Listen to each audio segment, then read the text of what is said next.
Утре православните верници го чествуваат Иванден, раѓањето на Свети Јован Претеча, крстител Господов.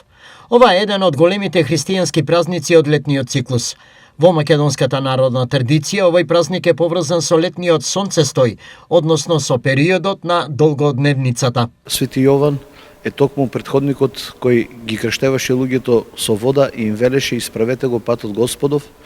Ако го прашува дали е тој ветениот Месија, тој им одговараше: јас не сум достоен на тој што иде по мене, да му ги одврзам ниту ремчињата од неговите сандали, тој ќе ве вас крштева со Дух Свети, јас крштевам со вода.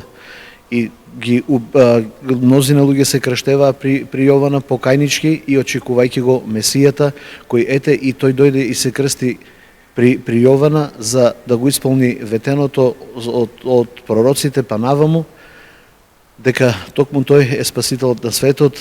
И при крштевањето Господово, кога Свети Јован се противеше дали дека тој не е достоен да го крсти Христа, се јави и Бог Отец и Бог Свети Дух во вид на гулаб, а Отецот велеше: ова е мојот возлюбен син. Тогаш и народот ја виде полнотата на Света Тројца и поверува оние што поверува дека токму Христос е тој, а Свети Јован е оној што лавот што рика во пустината, неговиот претходник и неговиот претеча.